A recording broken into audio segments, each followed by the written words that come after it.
A princípio, a gente vai falar sobre o quê? Um pouquinho aqui de história dos celulares. Por quê? Qual o motivo da comunicação humana, né? Passou por inúmeras modificações, ao ponto que a humanidade evoluiu nas formas de comunicação e surgiram atualmente, contamos com os dispositivos móveis cada vez mais equipados e com a tecnologia de ponta. Alguns não se imaginavam, mas sem a telinha do celular ou tablet em mãos. Então aqui a gente tem a evolução dos celulares, né? Nós temos aqui uma ilustração desde o celular tijolar, né, até os smartphones. Nós temos aqui um desenho, um gráfico, estipulando todos esses desenhos. Vamos falar agora sobre o primeiro celular. Há pouco mais de 3 décadas, lançou-se no mercado o primeiro telefone móvel, o Motorola Dynatec 8000X. Então aqui a gente tem uma ilustração desse primeiro celular, Motorola Dynatec 8000X. Para os que choram hoje ao pagar rios de dinheiro em um smartphone, com diversas funções, no passado teria de desembolsar a bagatela de 3.995 dólares, o que na atual cotação custaria em torno de 21.363 e um pouquinho. Num aparelho que apenas permitiria a realização de ligações fora de casa. Então ele era limitado, né? Nós temos aqui um exemplo desse celular. Também grande, tijolar, né? Ao ver o design do aparelho, percebe-se de imediato que não era só o seu preço que mal cabia no bolso do consumidor. O modelo tinha medidas inconcebíveis para os padrões de hoje: 33 centímetros de altura por 4,5 centímetros de largura e 8,9 centímetros de espessura. O peso era igualmente escandaloso e correspondia a 793 gramas. Mas sobre o primeiro celular, né? Não se sabe quem foi o primeiro cliente, mas o primeiro Tim Brink, o tijolo, né, apelido do Dynatec 8000X, foi comprado em 13 de março de 1984, nos Estados Unidos. Seu protótipo, no entanto, já havia sido construído desde 1973 pelo engenheiro eletrônico Martin Cooper. Já no Brasil, em terras tupiniquins, Já no Brasil, o primeiro telefone móvel a ser comercializado oficialmente foi o Motorola PT550, na década de 90. O modelo, bem mais compacto que o pioneiro da marca, já vinha com identificador de chamadas, agenda eletrônica, um design mais moderno e com uma peça flip que protegia o teclado de 20 botões. Então a gente tem um exemplo dele aqui, o Motorola. Evolução. Então, desde 1990 até 2019, coloquei um gráfico aqui do tijolar até os smartphones. Mais um gráfico aqui, uma ilustração, na verdade. Diversos modelos. Então, a gente tem aqui diversos modelos. Tem um parecido com o BlackBerry aqui.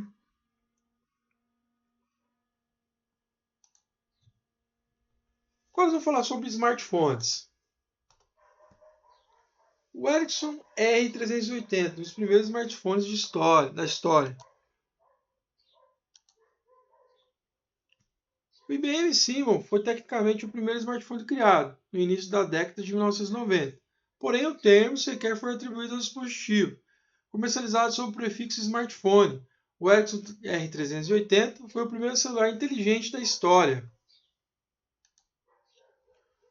O aparelho foi lançado em 2000 pelo preço de cerca de 700 dólares. Atualmente, esboçaríamos em torno de 3.745 para adquirir o mesmo. Primeiro aparelho com acesso à internet. Primeiro aparelho com acesso à internet qual foi o primeiro celular com internet. Então, vou falar sobre isso daí, tá? Nós temos um videozinho aqui que eu vou passar para vocês depois. Hoje em dia, contamos com inúmeras opções de aparelhos, diversas opções de marcas e configurações desejadas. Então, nós temos aqui um exemplo do iPhone e do Android. Lembrando que o iPhone usa o sistema iOS, né? E o Samsung aqui, o sistema Android. Sistemas operacionais. Nós temos aqui 3 sistemas operacionais comumente utilizados em smartphones. Então, nós temos o símbolo aqui do Android, do Windows, que usa o Windows Phone, e do iOS, que é utilizado para Apple. Uma curiosidade. A Samsung foi a primeira a trazer um celular com Android para o Brasil, o Galaxy i7500. Vou falar sobre a análise demográfica do uso de celulares no mercado promissor, né? Então a gente tem aqui um gráfico mostrando não tem motivos para usar smartphone em sala de aula, 9%. Outros motivos, 9%. Está cansado da aula, né? A aula não está nada atrativa, 22%. Acredito que o smartphone pode ser usado em sala de aula, assim como usa no dia a dia, 30%. E porque não tem atividade em aula, 30%. Então está disperso, né? A pessoa está dispersa, vai ficando 30% aqui de uso. Números de acessos diários ao celular nos Estados Unidos. Então a gente tem aqui da idade de 18 a 24 anos, de 25 a 34, 35 a 44, uma média de 45 a 54, 55 a 64 e 65 a 74. De 0 a 80 anos. A gente tem aqui, em 2014, a utilização nessa faixa etária. Em 2015, nessa faixa etária. Em 2016, nessa faixa etária. Então vocês podem ver aí que houve uma crescente, né, na utilização. Em domicílio, telefone móvel, celular com telefone fixo convencional. Então, um comparativo aqui. A gente tem no Brasil telefone móvel celular 93,2%. E telefone convencional 31,5%. Então, nós temos aqui a região do Norte, 89,7%. E 10,6% do fixo, 89,7% do celular móvel. Nordeste, 89,9% celular móvel e 12,3% telefone convencional fixo. Do Centro-Oeste, 96,9% de telefone celular móvel e 28,3% telefone fixo convencional. No Sudeste, 94,4% móvel e 45,9% convencional. E no Sul, 95,4% de móvel e 35,3% de convencional. Esse gráfico eu retirei da onde? Da fonte do IBGE, da Diretoria de Pesquisa e Coordenação de Trabalho, Rendimento de Pesquisa Nacional. É de 2017, tá? Dispositivos no Brasil. Quais equipamentos possuem ou têm acesso recentemente? Então a gente tem aqui a resposta múltiplas aqui, onde você tem o smartphone, notebook, desktop, tablet, celular convencional, videogame portátil. Então aí você tem a variação, né, em relação às respostas amostradas na edição aí, a pesquisa percentual. Você pode ver que o uso de smartphone é o maior dentre esses todos que nós temos aqui. Esse outro gráfico está mostrando para nós o quê? O tempo de permanência de uma pessoa usando o smartphone. Então o Brasil aqui, ele ganha, né, disparado em relacionado a outros países. como China, Estados Unidos, Itália, Espanha, né? E aí vai. É da França aqui. Olha só, permanência máxima aqui a gente tem no Brasil de 4 horas e 48 minutos. Pessoal, vamos lá, agora estamos na parte de ferramentas para manutenção. Então nós temos aqui as chaves utilizadas na manutenção dos dispositivos. São chamadas de chaves de precisão. Elas têm uma característica importante, essas chaves. Elas possuem suas pontas imantadas. Agora vamos para conhecer as principais ferramentas. Conhecendo as principais ferramentas. Então, para a realização de trocas de peças em geral, utilizamos a chave Phillips. Ela é muito utilizada em aparelhos Samsung. Temos também a chave estrela, geralmente usada em Motorola, Asus e iPhone. Ela tem essa característica de estrela por causa do desenho de uma estrela, né? Para auxiliar, nós temos a espátula pequena e média, utilizada para remover os cabos flat. Paletas, usadas para soltar telas danificadas. Ventosa de 35 mm, utilizada para remover frontal danificado. Essas ferramentas, pessoal, geralmente possuem um custo baixo e podem ser encontradas no Mercado Livre. Só fazer uma pesquisa lá de fácil acesso, tá? Olha só, nós temos aqui uma imagem onde ilustra, demonstra para nós imagens de celulares, de baterias, né? O consumo dela, todo através de um sistema de gerenciamento de carga, tá? Com certeza, você já se perguntou como funcionam as baterias dos dispositivos móveis. Então, nós temos aqui uma bateria de íon, ou lítio, né? Então, as baterias de celular podem ser chamadas de baterias de íon, ou lítio. Carregam este termo, pois sua matéria-prima básica é o lítio, capaz de produzir uma tensão 2 vezes maior do que as sucessoras das baterias de zinco, carbono ou alcalina, as baterias mais antigas, né? Em média, possui 3 volts. Se você medir através do voltímetro, você vai ver a amperagem, né? Vai dar 3 volts de amperagem para nós aí.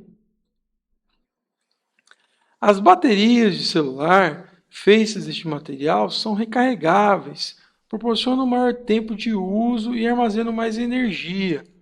O funcionamento da bateria é basicamente permitir que o fluxo de elétrons negativos seja revertido para o positivo, e dessa forma a energia elétrica é direcionada para a estrutura de lítio. Então parece ser complexo, mas aqui nós temos aquelas cargas positivas e cargas negativas, né? Os elétrons. Qual é a função do elétron? É gerar energia, eletricidade. Então o armazenamento dos elétrons dentro dessas baterias faz com que tenhamos energia na placa-mãe do telefone celular.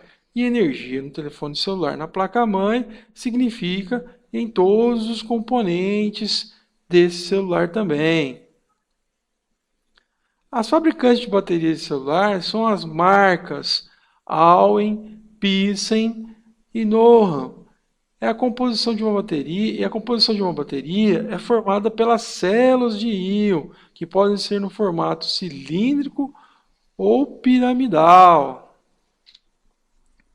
Uma bateria tem sensores de temperatura, cabo conector, conversor de tensão e circuito regulador de tensão. Todas as células são cobertas por uma película de metal, pois este material protege os componentes e mantém a bateria na temperatura adequada. Tem todo esse sistema, então, que parece ser complexo, mas não é, tá, pessoal? É um sistema de segurança mesmo da nossa bateria. A bateria do celular pode ter maior desempenho se utilizada seguindo algumas orientações, tais quais Em locais fora da área de cobertura da rede, é preferível desligar o aparelho, pois dessa forma a carga da bateria se torna mais eficiente. Se o sinal estiver muito fraco, considere a possibilidade de manter o aparelho desligado, não comprometendo o dinamismo da carga. Diminuir o nível do brilho da tela em celulares que permitem isso.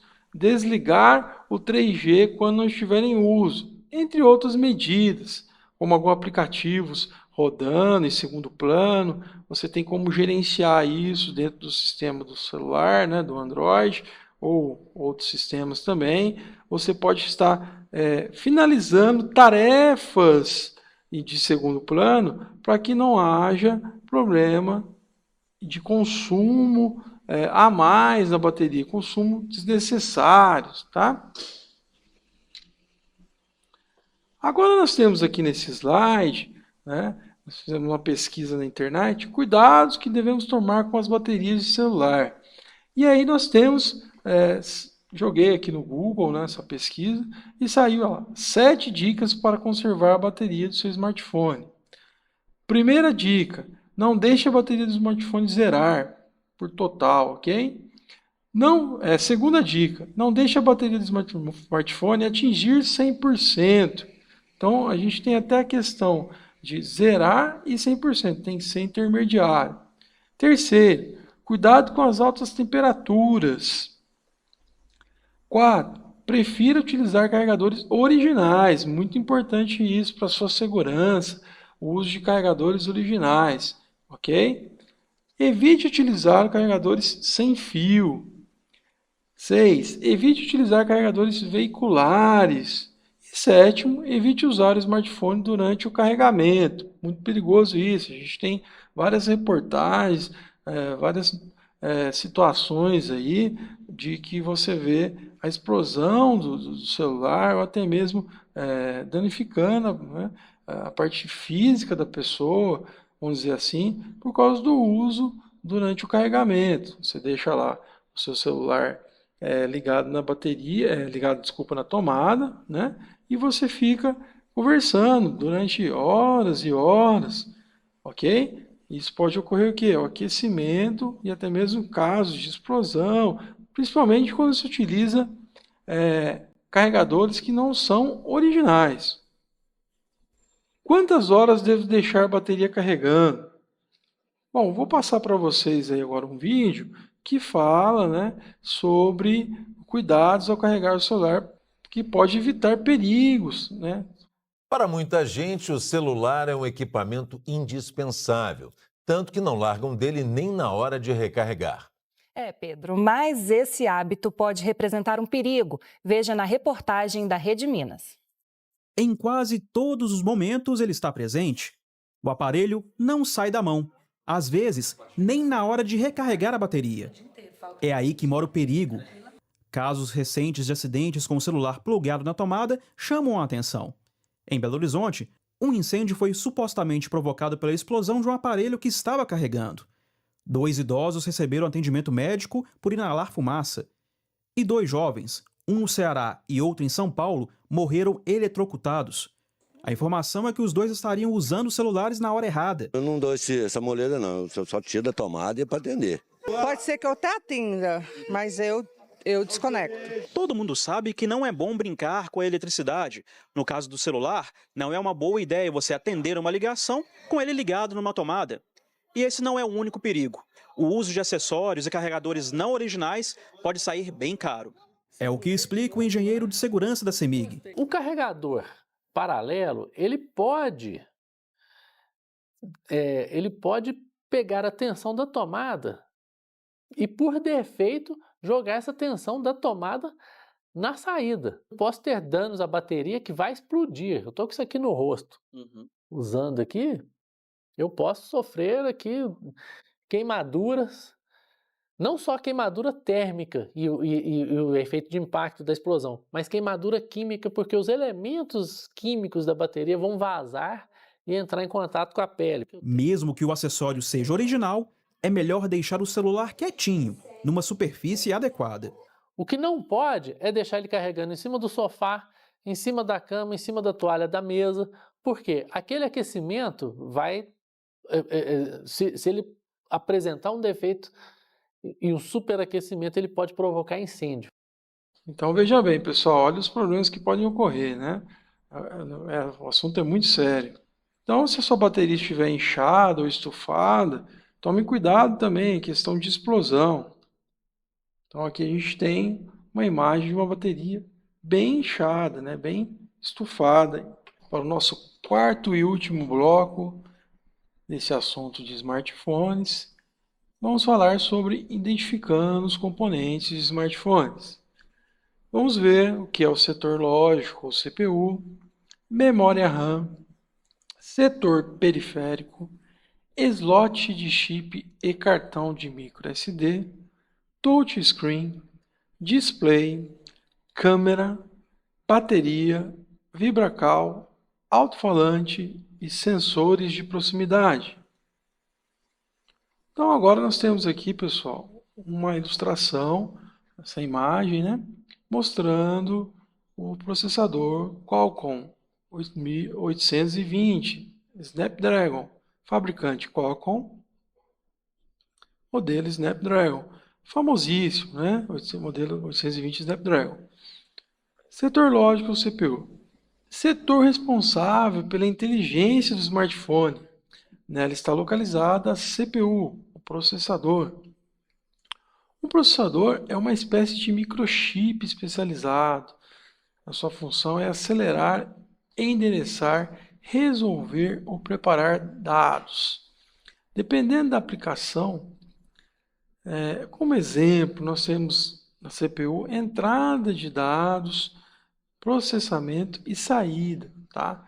Processador, analogicamente falando aí, nós temos uma comparação com o processador de computadores, notebooks, né? É muito parecido o seu trabalho com o processador de smartphones, né? Nós temos um bloco do curso que vai falar só sobre microprocessadores, vamos aprofundar nessa parte.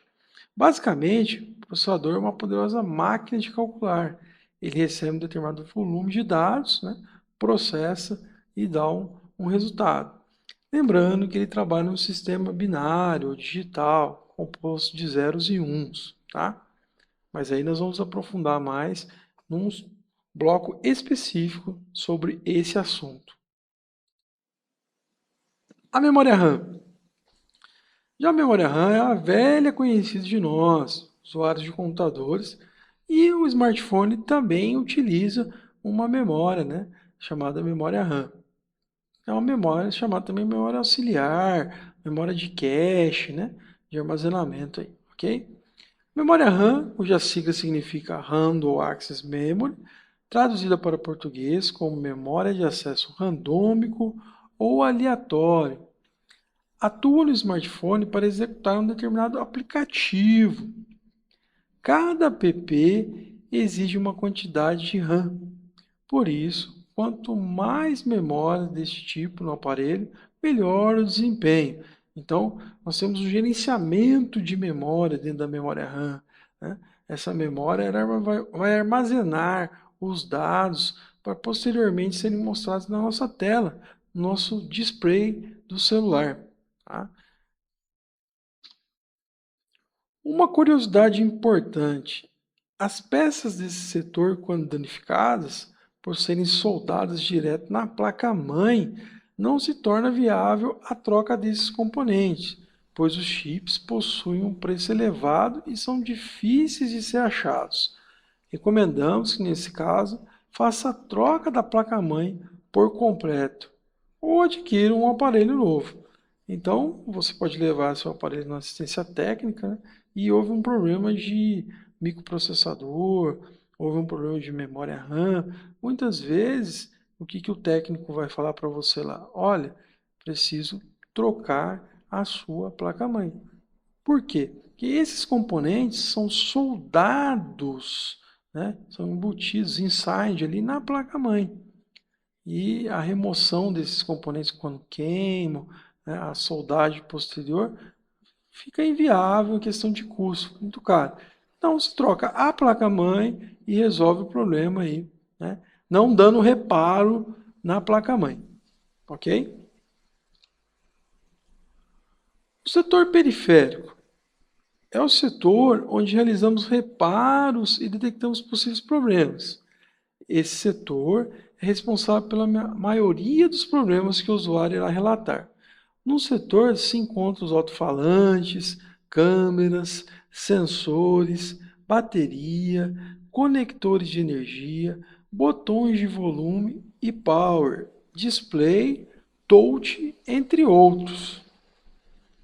Uma curiosidade: quando os primeiros smartphones foram criados, suas placas eram totalmente complexas e quase impossíveis de realizar o reparo. Mesmo no setor periférico, com o avanço da tecnologia, a placa-mãe dos smartphones foi ficando cada vez menor e com um poder de processamento maior.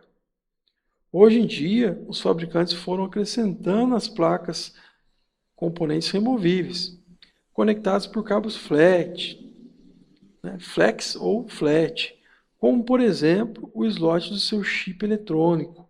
Outros periféricos que utilizam flex são as câmeras e até mesmo a bateria do seu celular, que antigamente era soldado direto na placa-mãe do aparelho e que atualmente é ligado por um cabo flex, como podemos ver na imagem no próximo slide. Nós tomamos o cuidado aqui de mostrar para vocês componente por componente que está soldado na nossa placa-mãe. Tá? Essa é uma placa-mãe de celular. E aí a gente tem, por exemplo, aqui vamos pegar o número 2, amplificador que opera da saída dupla. Quem que é esse cara aqui? É esse aqui, ó. Ele tem essa sigla, SKY 3414.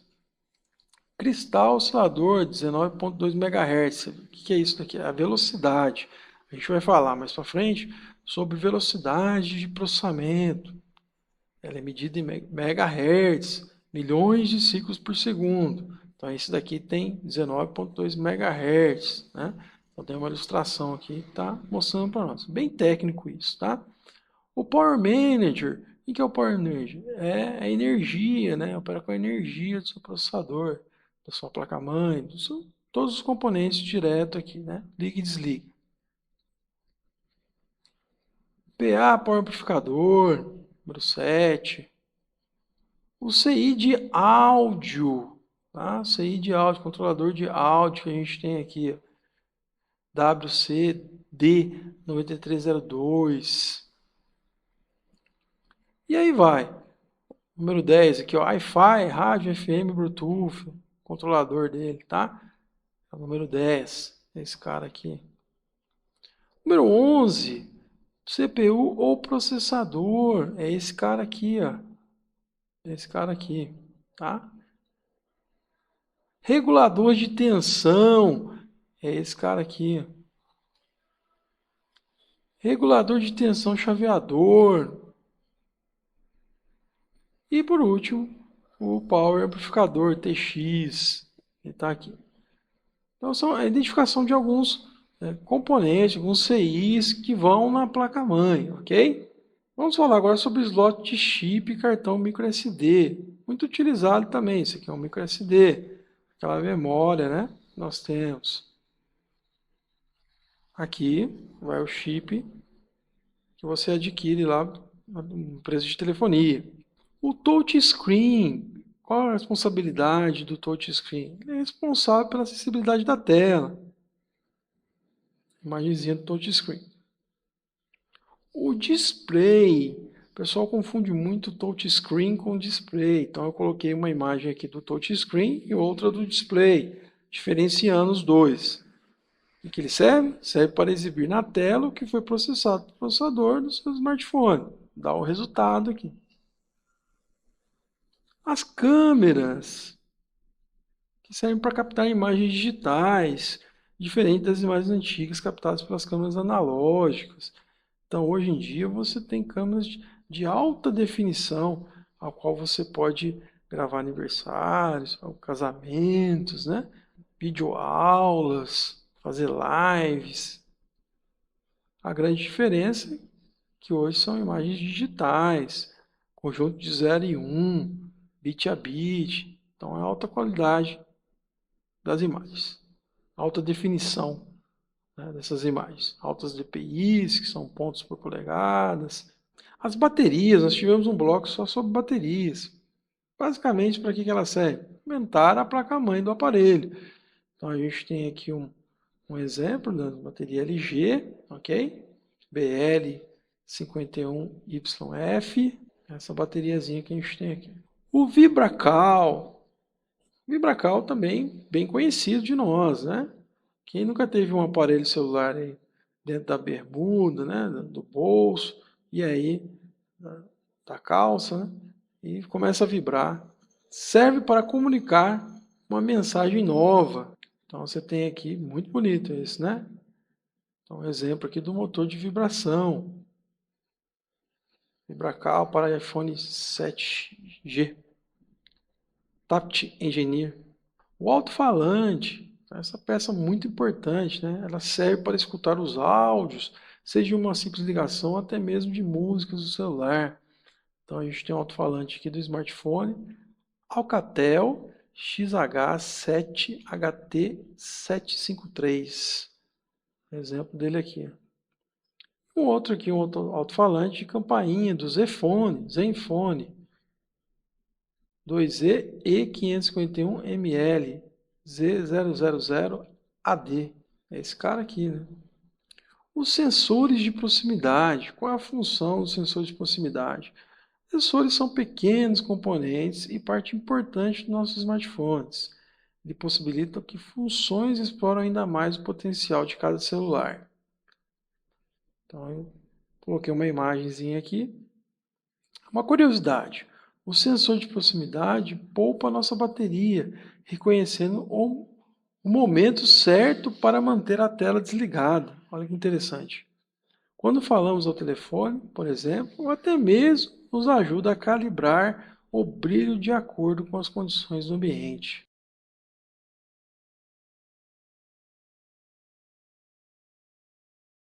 Vamos lá? Os primeiros componentes que a gente vai conhecer vão ser, no caso, os conectores aqui. Pessoal, os conectores é praticamente um dos componentes que mais dão defeito. Por quê? Porque a gente sabe que todo reparo que a gente for fazer, você vai ter que vir aqui, ó, e desconectar um flex daqui. Por esse motivo, ele vai quebrar bastante, perfeito?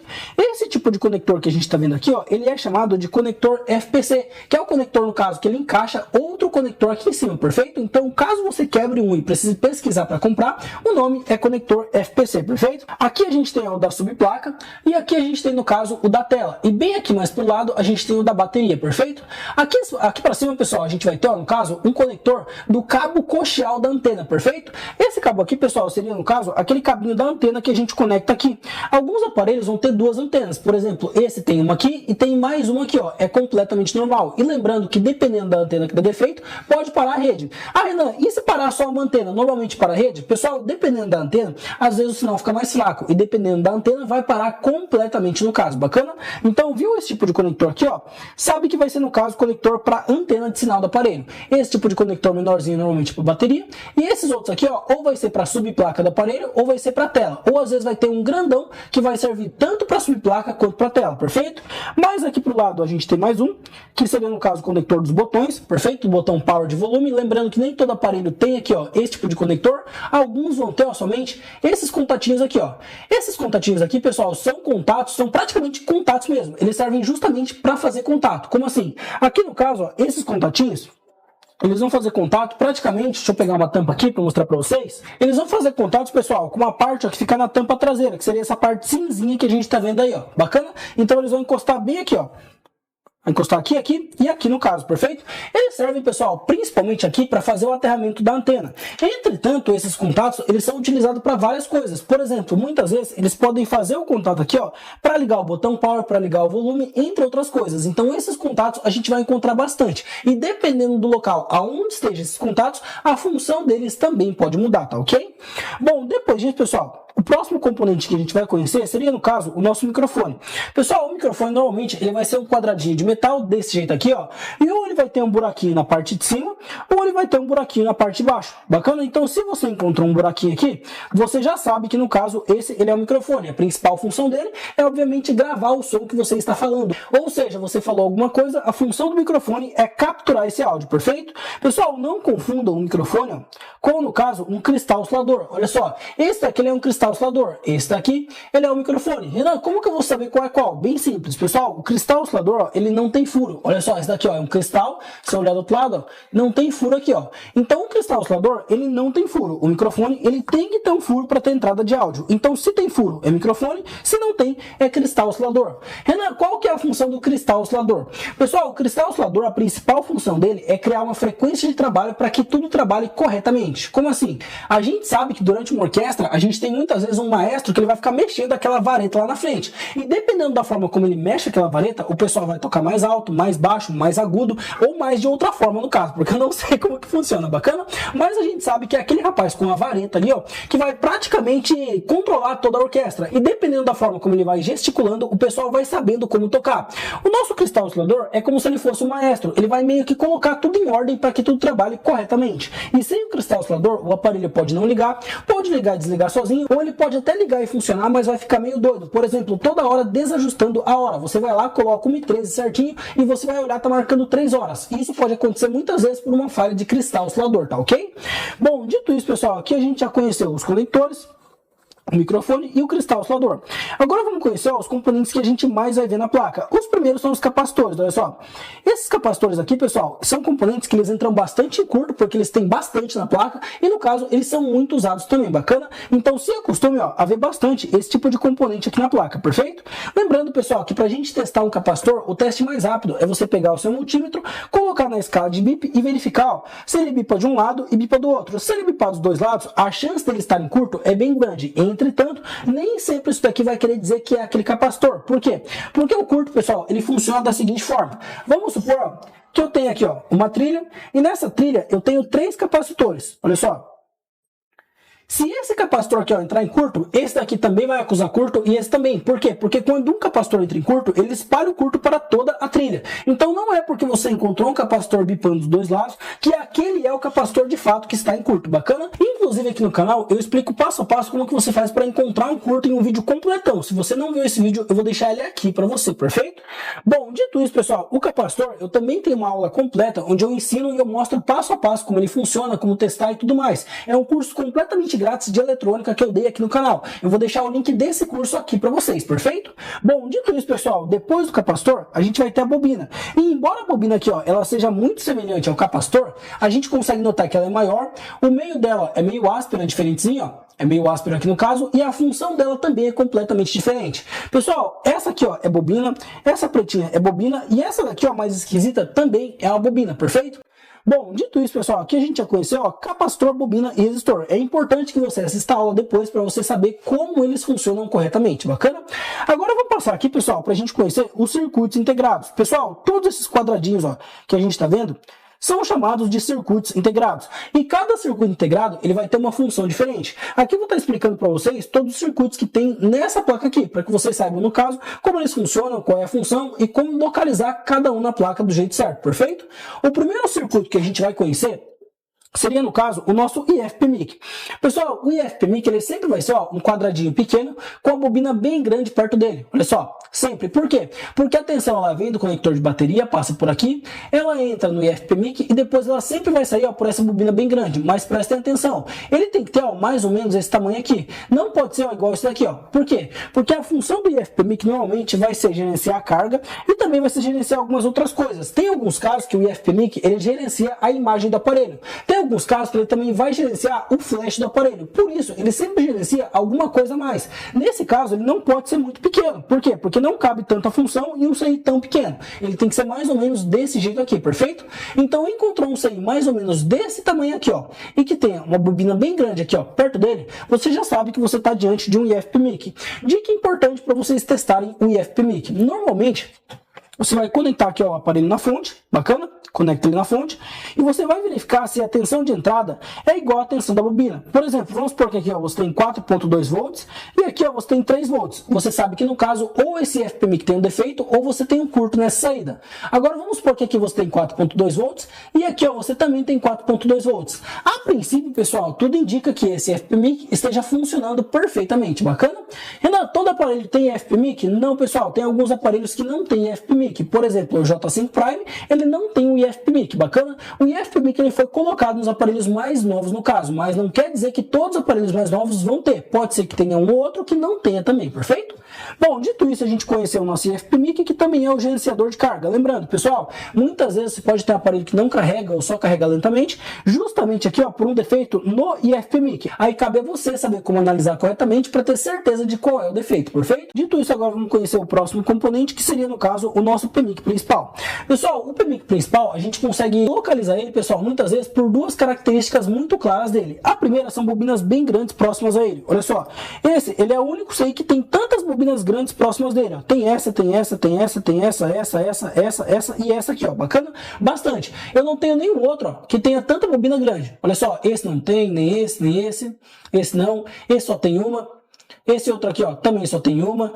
Do outro lado aqui, ó, eu tenho uma, que só tem duas aqui, ó, essa e essa, e mais nenhuma no caso. Então você viu um montão de bobina grande, ó, próximo de um CI mais ou menos desse tamanho, você sabe que você está diante do PMIC. Ah, Renan, mas às vezes eu posso pegar uma placa que tenha 2 CIs desse daqui, ó, e tenha 4 bobinas grandes próximo dos dois. E aí, como que eu vou saber qual que é o PMIC? Bem simples, pessoal. A segunda característica do PMIC principal é que ele sempre tem um cristal oscilador próximo dele. Então aqui, ó, bem aqui em cima, a gente consegue ver um cristal oscilador. Por exemplo, vamos supor que eu estou em dúvida se é esse ou se é esse. É bem simples, ó. Aqui eu não tenho cristal, não tenho.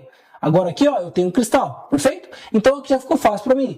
Ah, ainda mais e o cristal oscilador do outro lado? Pessoal, aqui eu não tenho bobinas, eu só tenho esse CI e esse cristal. Então eu sei que ele não pode ser o meu PMIC principal, perfeito? Bom, dito isso, pessoal, para que serve o PMIC principal?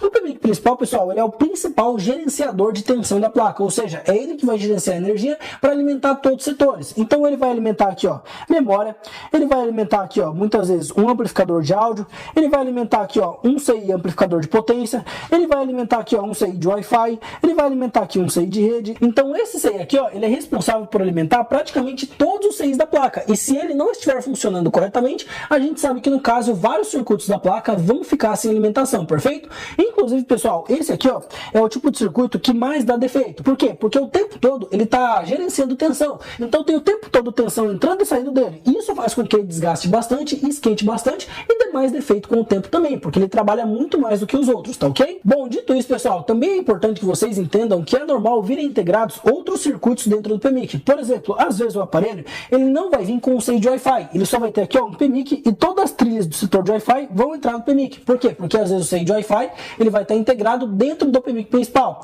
Assim como às vezes o aparelho não vem com amplificador de áudio e não vem com codec de áudio. Aí você vai verificar, as trilhas de áudio estão entrando aqui, ó, dentro do PMIC. Por quê? Porque às vezes o codec de áudio ou o amplificador de áudio ou os dois vão estar aqui, ó, integrados dentro do PMIC. Pessoal, internamente é como se ele tivesse, ó, dividido por vários quadradinhos aqui, ó. Olha só, vários quadradinhos, ó. Vários quadradinhos, e cada quadradinho aqui, ó, tem uma função diferente, bacana? Então, como o quadradinho tem uma função diferente, aqui cabe várias coisas. Aqui pode ser áudio, aqui pode ser imagem, aqui pode ser muitas vezes Wi-Fi, bacana? E assim por diante. Então depende bastante, pessoal, de qual é o quadradinho, de qual é a função desse quadradinho internamente, perfeito? E às vezes, por exemplo, vamos supor que você tem um aparelho que não funciona áudio, e o defeito está no PMIC. Você não consegue trocar só um quadradinho, você vai ter que trocar o CI inteiro para conseguir resolver, tá ok?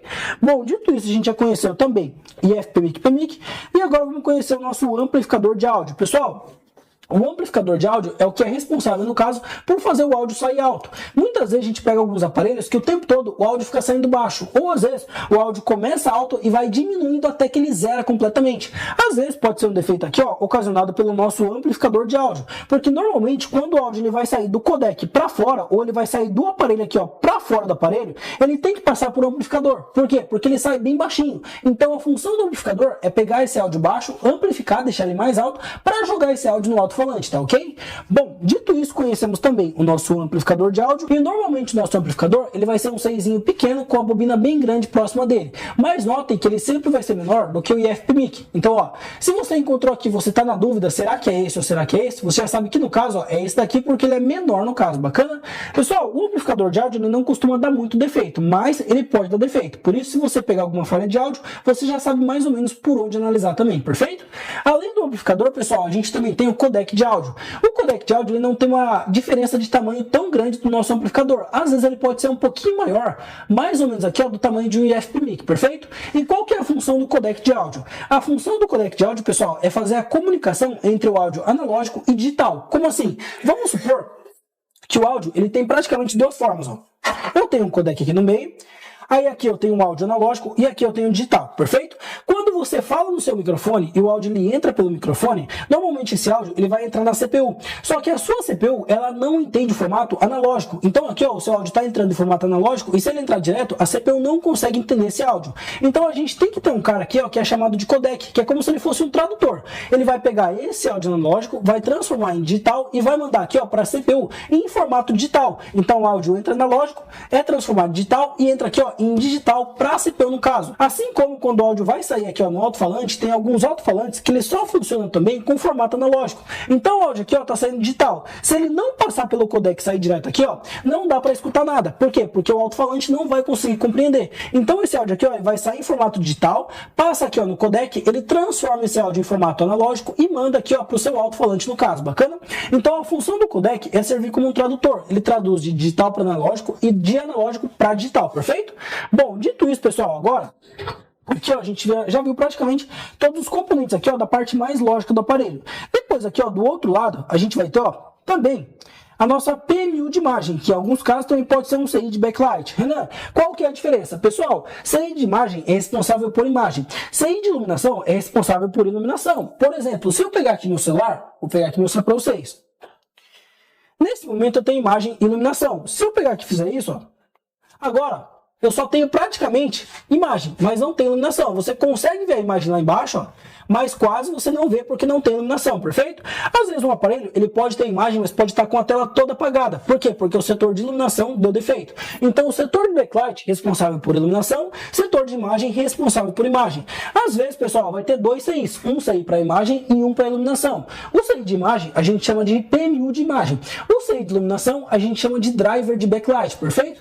Às vezes, pessoal, vai vir aqui ó, um driver conjugado. Por exemplo, aqui ó, eu tenho tanto o CI do backlight quanto de imagem juntos em apenas um, perfeito? Então aqui, se esse CI aqui ó, der defeito, muitas vezes eu posso perder tanto imagem quanto iluminação.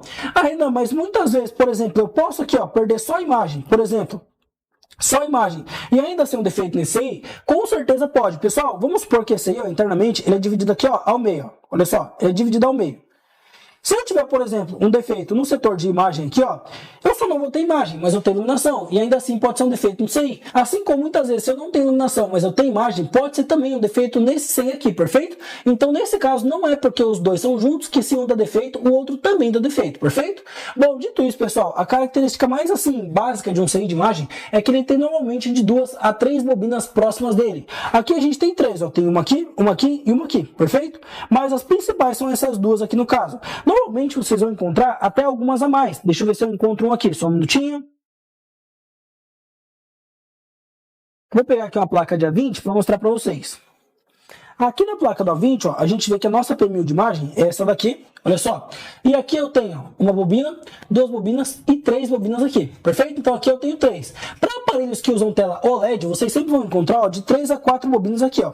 Para aparelhos que usam tela de LCD, normalmente no máximo que vocês vão encontrar são 2 aqui, perfeito? Como é o caso dessas 2 aqui. Essa terceira aqui, ó, seria no caso uma bobina de entrada de tensão, então ela não conta muito, bacana? Bom, dito isso, pessoal, é bem comum a gente ficar confuso sem saber no caso se essa daqui é o CI de imagem ou se é o de backlight. Infelizmente não tem assim uma forma de eu te falar, olha, esse é o de imagem e esse é o de backlight. Por quê? Muita gente fala ó, que quando tem um diodo perto, vai ser o seio do backlight. Entretanto, pessoal, às vezes tem o diodo perto, só que o diodo ele tá ligado em outro circuito. Ele não tá ligado nesse circuito aqui, mas pelo fato aqui, ó, dele tá pertinho, você vai achar que no caso ele faz parte aqui e vai achar que é o backlight.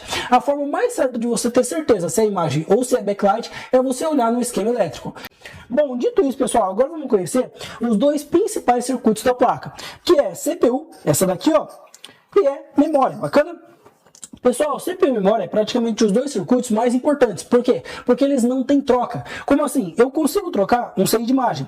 Eu consigo trocar aqui, ó, um PMIC. Eu consigo trocar aqui, ó, um amplificador de áudio. Mas CPU e memória é bem complicado de trocar. No Android, existem algumas boxes que você consegue tirar, por exemplo, uma memória. Olha só, consegue tirar aqui a memória. Você consegue reprogramar essa memória e recolocar no aparelho. Entretanto, depende muito da qualidade e da marca da memória. Existem memórias que não aceitam reprogramação. Então, dependendo da memória que deu defeito, você simplesmente não consegue mais recuperar e não tem como trocar ela, perfeito? Então, nesse caso aqui, pessoal, CPU e memória são componentes que, quando dão defeito, a gente já meio que considera o aparelho condenado. Por quê? Porque não tem como consertar. Lembrando, pessoal, quando dão defeito, às vezes o aparelho cai, sofre uma queda e trinca uma solda aqui embaixo da CPU. Aí você pode vir, tirar a CPU, fazer o rebalem e recolocar na placa que volta a funcionar. Mas quando é um defeito interno na CPU e na memória aqui, ó, dependendo do aparelho que dá defeito na memória, não tem como recuperar. E qualquer aparelho que dá defeito aqui, ó, na CPU, não tem como recuperar. O que você pode fazer é um procedimento chamado de swap. O swap seria você pegar uma placa boa, que funcione em CPU e que funcione em memória, retirar a CPU e retirar a memória e transferir aqui, ó, para essa placa aqui, ó. Aí, nesse caso, a placa vai voltar a funcionar. Vale lembrar também, pessoal, que nesse caso aqui, pode ser que às vezes tenha que fazer o software do aparelho depois da transferência. Outra coisa importante é que você não recupera nenhum dado, não importa se é foto, mensagem ou qualquer outra coisa. Então, se o seu cliente falar que ele quer fazer um swap porque ele quer recuperar a mensagem, pode falar para ele esquecer, porque ele não vai recuperar nada, porque a CPU é outra, e como a CPU e memória são outras, também os dados vão ser outros, perfeito? Bom, dito isso, pessoal, a principal função da CPU é controlar tudo no aparelho. É a CPU que fala se vai aparecer imagem, se o áudio vai funcionar, se vai funcionar o Wi-Fi, Bluetooth, entre outras coisas. Se ela não estiver operando, praticamente nada funciona, perfeito? Bom, dito isso, a principal função da memória é armazenar praticamente tudo no aparelho. Foto, música, arquivo, inclusive o software que vai rodar no aparelho, que armazena também é a memória aqui, perfeito? Então a memória armazena tudo e a CPU controla tudo aqui, perfeito? Bom, dito isso, pessoal, o próximo componente que a gente vai conhecer não é um componente, mas sim um setor, que seria, no caso, o setor de radiofrequência.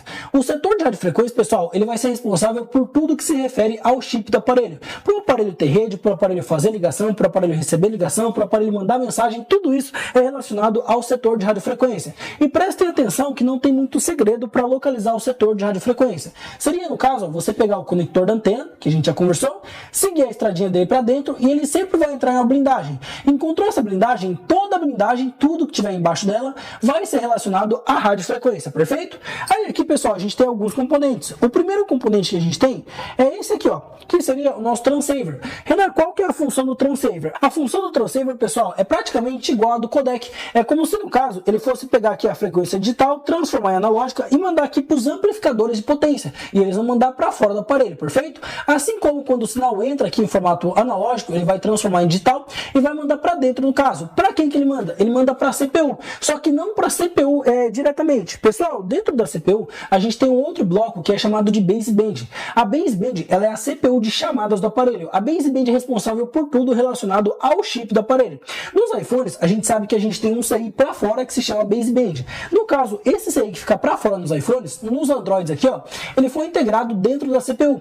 Então, se no caso, pessoal, a baseband aqui, ó, dentro da CPU, por exemplo, vamos por aqui, ó, que eu tenho esse quadrado, olha só, esse quadrado, e esse quadrado aqui, ó, ele deu defeito. Internamente ele não funciona mais. Só que esse quadrado aqui, ó, era responsável pela baseband. E agora ele não está funcionando. Nesse caso, pessoal, esse aparelho nunca mais vai funcionar chip. Não tem jeito, não funciona mais chip. Renan, e se eu trocar baseband? Pessoal, baseband é igual CPU e memória. Não tem troca. Não tem como você vir aqui, ó, cortar um pedaço e trocar só um pedaço da CPU. Não é assim que funciona. Então, deu defeito na baseband, pode esquecer. Ou é swap ou lixo. O aparelho não funciona mais chip, perfeito? Bom, dito isso, pessoal, a gente já conheceu aqui, ó, baseband e conheceu o nosso transceiver. O transceiver, ele é fácil de identificar porque ele vai ser o único componente que tem as soldas BGA no setor de radiofrequência. Renan, o que é a solda BGA? Pessoal, se a gente prestar bem atenção aqui, ó, a gente consegue ver, ó, que esse aparelho, ele não tem solda BGA aqui, ó. Olha só, essa solda aqui, ó, ela é um tipo de solda que a gente consegue ver os pontinhos de solda dela do lado. A solda BGA, eu não vejo a solda, a não ser que eu faça assim, entorte, e eu olho lá embaixo.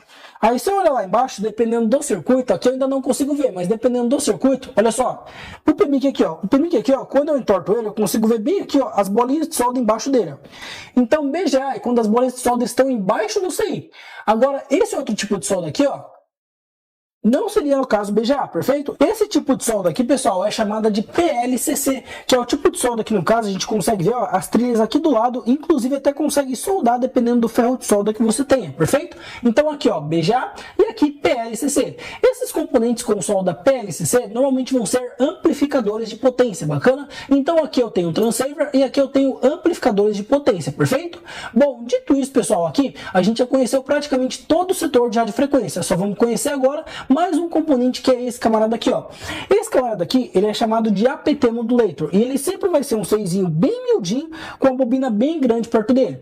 Qual que é a principal função desse circuito? Pessoal, a principal função do APT Modulator é pegar a tensão aqui, ó, que vem do PMIC, e modular de acordo com o que os amplificadores de potência precisam. Por exemplo, vamos supor aqui esse amplificador, ele está precisando de 2 volts. A função aqui, ó, do meu APT Modulator é fornecer 2 volts para ele trabalhar. Aí vamos supor que agora ele está trabalhando mais, ele precisa de 3.5 volts. O meu APT Modulator, ele vai começar a chavear e elevar essa tensão aqui, ó, para entregar 3.5 volts. E assim por diante, bacana? Então a principal função do meu APT Modulator é modular a tensão e entregar de acordo com o que os amplificadores de potência necessitam no caso. Precisa de 3 volts? Ele entrega 3 volts. Precisa de 2? Ele entrega 2 e assim por diante, bacana? Bom, dito isso agora, pessoal, o próximo circuito que a gente vai conhecer seria o nosso CI do Wi-Fi aqui, ó. O CI do Wi-Fi, ele é meio fácil de encontrar. Por quê? Porque normalmente ele sempre vai estar na parte de cima da placa e ele sempre vai estar ligado a uma ou duas antenas. Por exemplo, aqui eu consigo ver que eu tenho esse CI e ele está ligado aqui, ó, nessa antena. Eu poderia achar que esse aqui é o CI do Wi-Fi.